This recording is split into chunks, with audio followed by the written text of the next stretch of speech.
was quite a few plays in the red zone. The first time we went down there, we had a power play that I feel like we got the right look that we were looking for.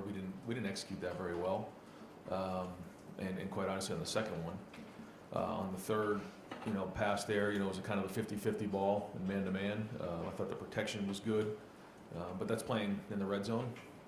And then on the last one, they did a good job sort of matching it. If you watch the play, you'll see CJ kind of leak free in the flat, and if we can just keep our feet and keep our eyes up, maybe we see him there. And then as we got into the red zone a couple other times, we had a penalty,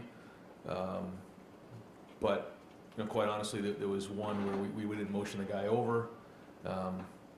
So to me, I thought schematically we were in decent shape. I'm critical of that. I just think we need to make sure that we're doing a better job as coaches, emphasizing the details to make sure it's executed better.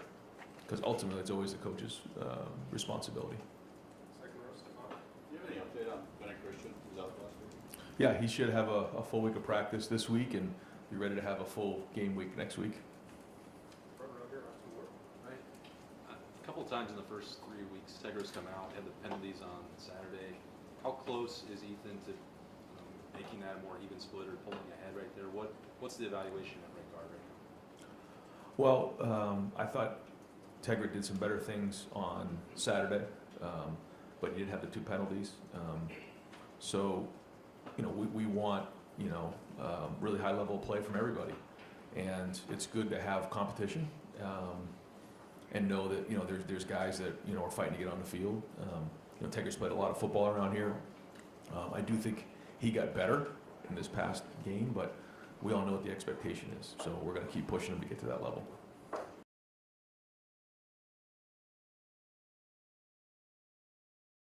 What went into that decision, and kind of where do you see those 2 guys right now?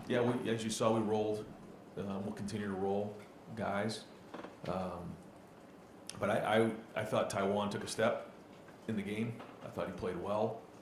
He still has some things that I know Coach Johnson's working on to get him to play better. But he did some nice things in the game. I think he graded out. So that's big. As you know, we need that position, to continue to build depth and play at a high level. So, but Edric still played and Will still played. So we didn't have a ton of snaps on defense. We'll have a lot more here moving forward. So we're going to need everybody.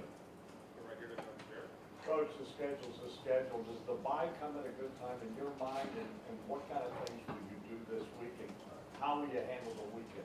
Yeah, I don't know when's a good time, bad time, but today we'll practice today, tomorrow, and Thursday. Take Friday and Saturday off, and then come back in Sunday, have our practice, and do a normal game week. That's something that I think is important to make sure we still continually stay on that schedule.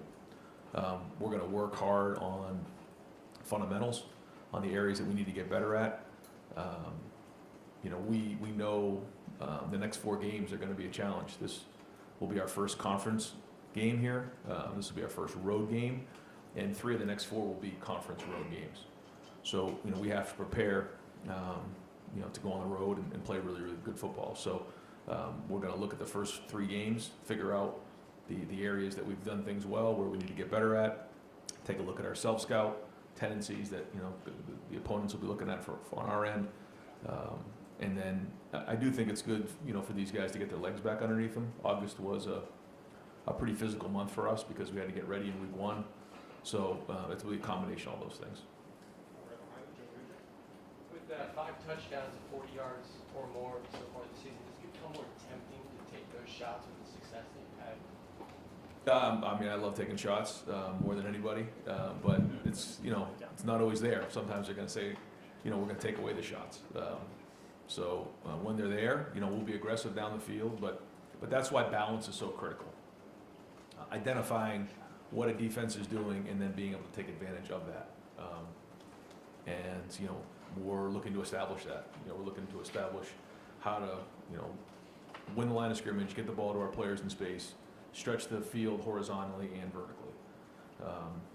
And you can't just break the huddle and look to launch it every play. It doesn't work that way. There's a lot of good coaches across the country, and and they know who some of our skill players are. So we work hard on trying to, find those situations and find creative ways to do that.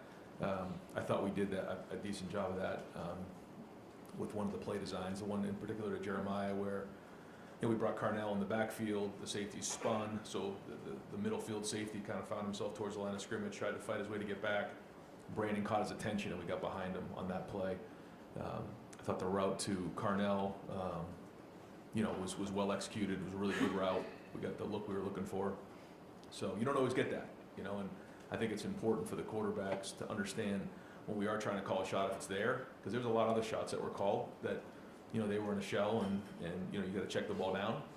And that's where, we'll keep calling shots if Julian or if Lincoln's in there can say, hey, if it's there, we're going to take it. If not, we're going to take the underneath stuff. And we called the shot, and it was a check down to Bo Jackson for 11 yards. I mean, that's good football right there. So we do have the speed to stretch it vertically, and when we can do that and make good decisions and stay on schedule, then we've got a chance. So, but at the end of the day, the balance is what we're looking for, to identify what a defense is doing and then how we take advantage of that. Second row middle, Doug Maurice. Ryan, things like managing a bye week and just keeping players fresh during the course of the season, travel, that kind of thing. Yeah.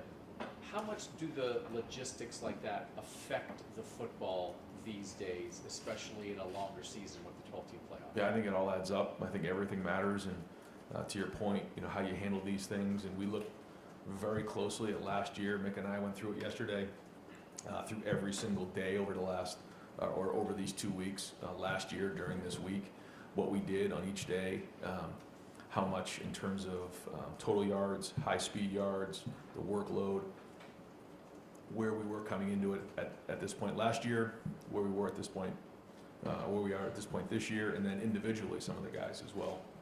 And so, that's the science of it. And then there's also just the coach and the common sense in you, just to see your team and what you need and where you feel like you're going, what the schedule looks like moving forward, the opponents, the travel. So we take all those things into consideration and want to make sure we have a fresh team. That's why I think when you look at how hard we practiced in August, the Texas game early on, I think it's going to be good here to get some good work in, but also have some of these days where they can get off their feet and be ready to go for a great 4-game run here. Two more, we'll go to Dover Jewelers for a second. Bo Jackson's obviously made a splash so far. He seems to have an explosiveness that's pretty rare. Yet after the game, you were asking about, he kind of obviously tamped it down a little bit. Is it a matter of just, okay, he's a freshman, let's just not get ahead of ourselves? Or how special do you think he is and can be? Well, we were just talking about that as an offensive staff. It doesn't take a veteran coach to recognize talent when you see it, and Bo has talent, and we're going to keep bringing him along. It's a long season, and so we're going to continue to give him the opportunities to prove that we can trust him with the ball in his hands. So far, he's done that. You can see his vision. You can see his ability to catch the ball. He's got a lot of different skills. We're going to keep bringing him along, and the more he can take, the more we're going to give him. But I also think there's, just like any other position, there's a way you bring guys along, and the number one thing is ball security, taking care of that football, and then there's pass protection, and then there's all those things, and he's checked these boxes. I mean, he's doing a nice job. So we're going to need everybody in that room. I think they're all a little bit different, which is unique. So it's our job to put them in a situation to be successful. But he's going to get plenty of carries this year. Last question, front row, Julie Coleman. Ryan, when you have taken those downfield shots with Julian, he hasn't missed in any of those opportunities on those. Jeez. What has he done well to be accurate in those situations? Well, first off, you have to trust your footwork, and I think that is important when you're dealing with certain throws. You have to understand that there's a footwork that comes with it, especially when we're launching the ball so far down the field. There's a timing, and when you look at guys like Carnell and Jeremiah and some of the receivers we have, they can cover such so much distance in a short period of time. I think he does a nice job with the trajectory of the ball, because the more trajectory you have on a ball, the more margin of error you have. So actually the first go ball to Jeremiah, we usually like to throw that about 42 yards, what we call in a red line, which is an imaginary line, 4 yards from the boundary. And, on the red line, when you throw that ball, it's the wide receiver's job to make sure he's shielding off the defender and catching over his outside shoulder. When you throw the ball with a lot of air, you have the ability to maybe come back for it and things like that. So I think that was well done. On the 2 post throws, I thought both guys set on those angles, and he found the angle. But I think when you have such fast guys, you have to be able to get that ball out there, and you got to put a lot of height on it and let them adjust to it. And even the one to Jeremiah, like when you put that ball in the air for him and he jumps up and he's so big and strong, he can kind of shield the defender with his body, which is what he did. I feel like the one to Carnell, he kind of dropped that one right in the basket. But a big part of it is your footwork, because when you're throwing it that far, think about when you're throwing a ball from 1 hash mark all the way to the red line. Let's just say it's 42 yards. We also have to take the distance of where it is on the field. So you may be throwing a 60-yard ball with a lot of air, and that takes everything you have. So you have to have your feet in the ground to throw those balls. And a big part of that is how your footwork is, where you're hitching, how you're hitching, and that certainly helps. And then the last part is you never want to be late. If you're late throwing the ball down the field, it's going to be different. The other thing I would say too is when you're throwing a deep ball into the boundary as opposed to the field, they're 2 different throws, because the one in the boundary is a lot closer than the one in the field. So there's a lot of things to take into consideration. We spend a lot of time talking about them, working them, and making sure that we're on point, because we always say around here, when you take your shots, we've got to hit them. And that separates the success of an offense. We try to be north of 50-50 on deep balls, but when we take them, we got to hit them. All right, Coach, thank you. Okay, thanks.